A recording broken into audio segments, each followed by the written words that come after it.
사랑하는 은혜생교회 성도 여러분들 안녕하십니까? 김광훈 목사입니다.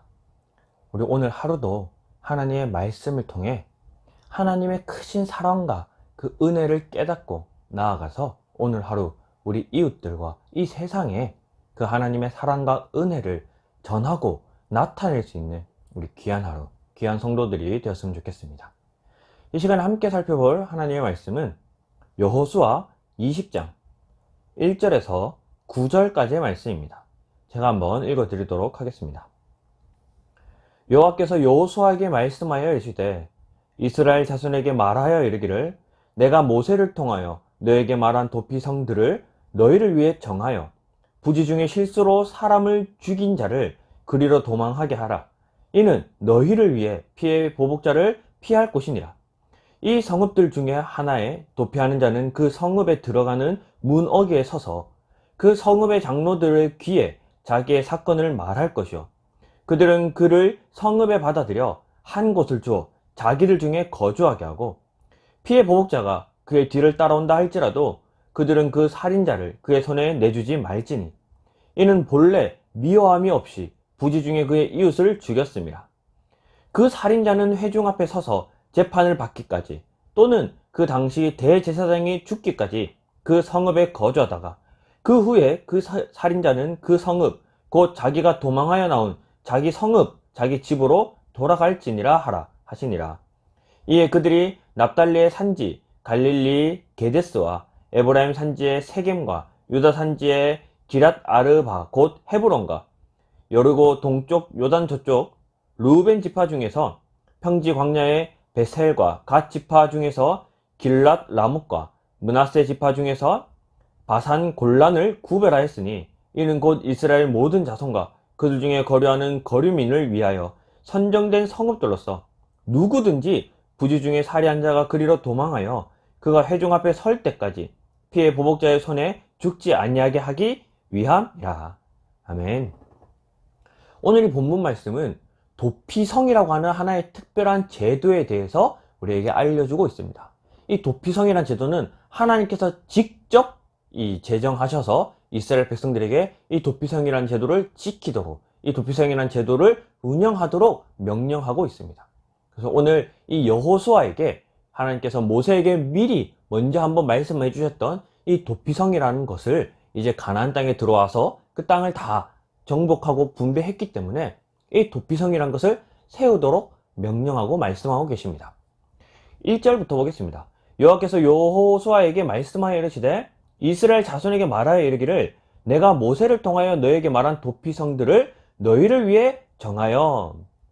이 도피성이라는 것은요 특별히 부지 중에 실수로 살인한 자들에게 한 번의 기회를 주기 위한 그들의 구원할 수 있는 하나의 제도입니다. 그래서 3절에 보면 부지 중에 실수로 사람을 죽인 자를 그리로 도망하게 하라. 이는 너희를 위해 피해 보복자를 피할 곳이니라. 이 살인이라고 하는 이 하나의 행위는요 누군가의 생명을 빼앗는 이 일은 그 이유가 무엇이든 그 과정이 어떻게 되었든 간에 분명한 잘못입니다. 내가 누군가의 이 생명을 빼앗았다는 것은 정말 그것은 씻을 수 없고 그것은 결코 잊혀질 수 없는 분명한 죄라는 거죠.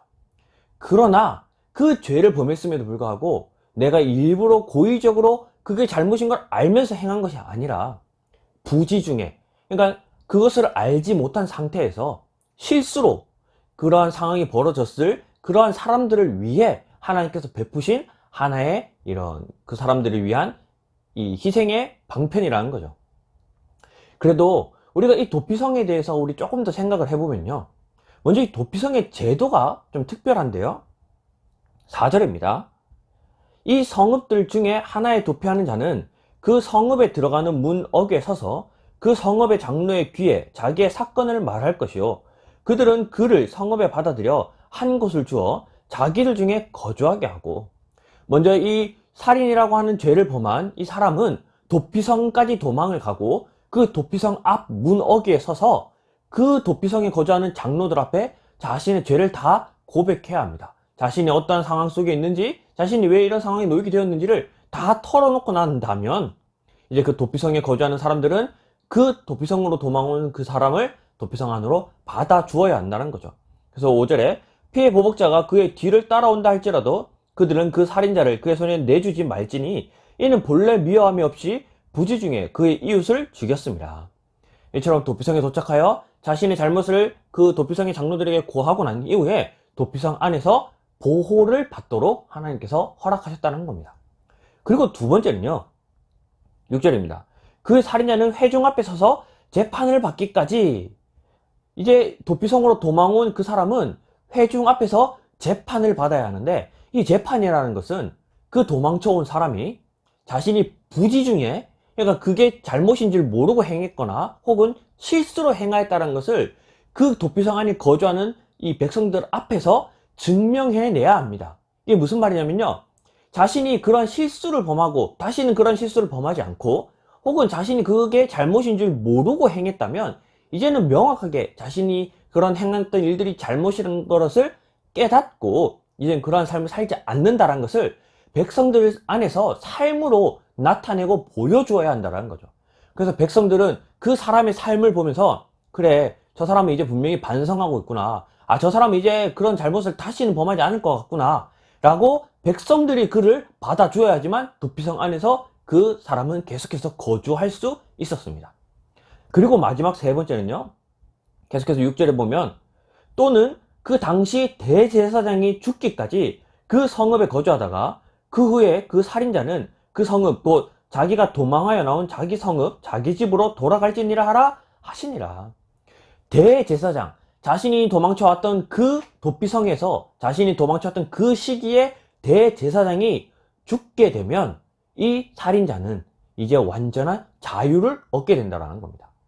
대제사장이 죽기 전까지는 그는 도피성에서 보호를 받지만 대신 도피성 밖으로는 한 발짝도 나갈 수 없는 그런 묶여있는 상태였다면, 이제 자신을 받아주었던 그 대제사장이 죽고 나면 그는 자신의 살인이 완전히 덮어지고 완전한 자유인으로서 나머지 도피성에 남아서 계속해서 살아갈 것인지, 아니면 자신의 원래 고향으로 돌아가서 이제는 살인자가 아닌 다시 한번 이제 그 살인자의 신분을 벗고 이제 자유인으로서 살아갈지에 선택할 수 있는 그런 기회가 주어졌다는 거죠.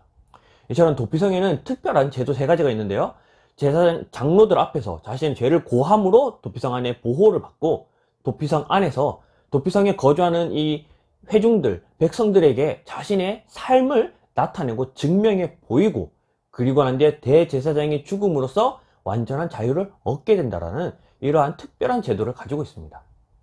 우리가 이러한 도피성의 제도를 생각을 해보면 하나님의 정말 크신 은혜를 한 번 더 생각해 볼 수 있는 것 같습니다. 왜냐하면 이 도피성은요, 하나님께서 왜 도피성을 마련하라고 했냐면, 다시 2절 말씀해 보면요, 이스라엘 자손에게 말하여 이르기를 내가 모세를 통하여 너에게 말한 도피성을 너희를 위해 정하라는 겁니다. 도피성은요, 우리를 위해 주어진 겁니다.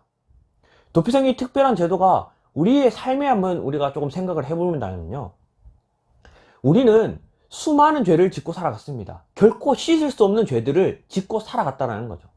물론 지금도 그러한 죄를 짓고 있는 중에 있을 수도 있고요, 또는 우리가 아직까지 그러한 죄인지를 깨닫지 못하고 살아갈 수도 있습니다.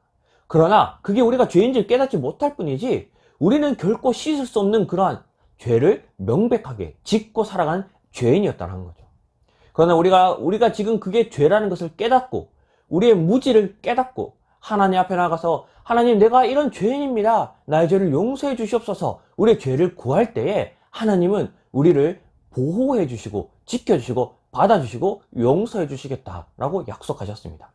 그렇다면 이제 우리가 그 죄인됨을 하나님께 고백하여 하나님의 보호 속에 들어갔다면, 이제는 더 이상 우리가 그런 죄인의 삶이 아닌 하나님의 종으로서 하나님의 백성된 삶으로서 살아간다는 것을 이 세상에 계속해서 나타내고 증명해내야 할 의무가 있다는 거죠. 도피성으로 도망온 이 살인자가 그 도피성에 거주하는 회중들 사이에서 계속해서 재판을 받고 자신이 그러한 정말 삶을 살지 않는 사람이라는 것을 나타냈듯이, 이제 우리가 우리의 죄를 깨닫고 하나님께 돌아왔다면 더 이상 우리가 이 세상 속에서 과거에 지었던 그런 나쁜 죄들을 더 이상 짓지 않는 그런 삶을 산다라는 것을 이 세상에 나타내고 증명하고 살아야 할 사명이 있다는 겁니다. 그리고 마지막으로 대제사장이 죽음으로써 우리의 신분이 완전히 회복이 되는 것처럼 우리의 대제사장이신 예수 그리스도께서 우리를 대신하여 죽으심으로 우리에게 참된 자유를 허락하셨습니다. 그래서 예수님께서 우리에게 너희를 더 이상 종이라 말하지 아니하고 너희를 친구라 칭하겠노라 라고 말씀하셨습니다. 이제 우리가 도피성 안에 묶여있는 하나님의 종이었다가 예수 그리스도께서 죽으심으로 우리의 신분을 완전히 회복하여 주셔서 더 이상은 우리가 종의 신분이 아닌 하나님의 친구의 신분으로서 이제 우리가 참 자유를 예수님께서 허락하셨다는 거죠. 따라서 이 도피성의 은혜는 당시 이 이스라엘 백성들에게만 주어진 은혜가 아니라 오늘날 우리에게, 우리를 위해 하나님께서 미리 예비해 두신 하나님의 큰 은혜의 방편이라는 겁니다.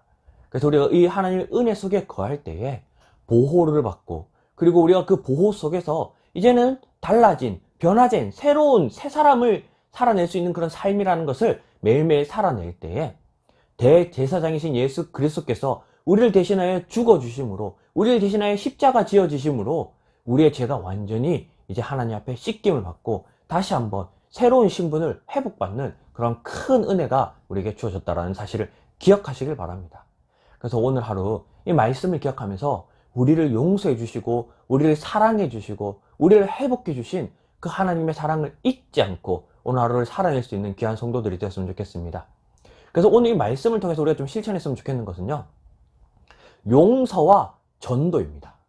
하나님께서 우리를 용서해 주셨습니다. 우리가 받은 그 용서를 오늘 하루 우리의 삶 속에서 우리 이웃들에게 우리가 좀 나누고 또 그 하나님께서 받은 그 용서를 우리가 또 전할 수 있는 그런 귀한 하루가 되었으면 좋겠습니다. 그래서 오늘 하루 누군가를 용서해주고, 혹 내가 용서치 못했던 사람들이 있다면 오늘 하루 정말 하나님께 받은 그 귀한 사랑을 그들에게 전할 수 있도록 또 용서해 줄 수 있는 그런 실천이 있었으면 좋겠습니다.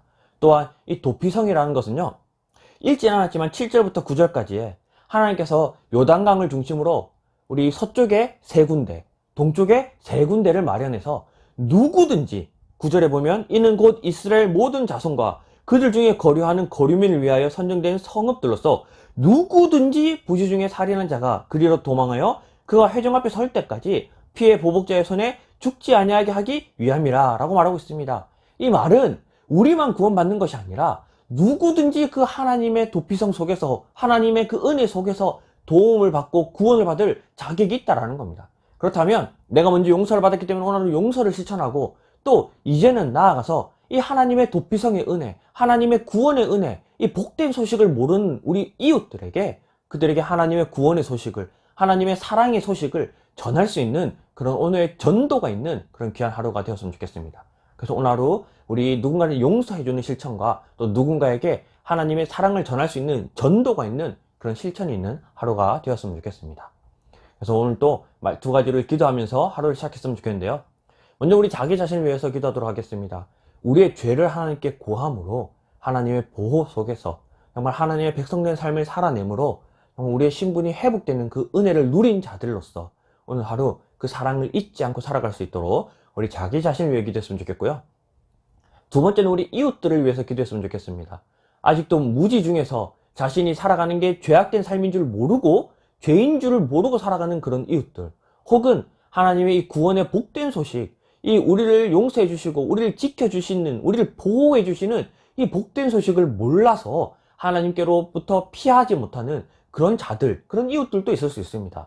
우리 주변에 아직 하나님을 알지 못해, 혹은 자신들의 죄를 깨닫지 못해 그렇게 살아가고 있는 이웃들이 있다면 우리 그 이웃들에게 이 도피성을 전하고 도피성의 이 복된 소식을 전할 수 있도록 우리 이웃들을 위해서도 함께 기도했으면 좋겠습니다. 오늘 하루 자기 자신과 우리 이웃을 위해 이 시간 다 같이 한번 기도하도록 하겠습니다. 기도하겠습니다.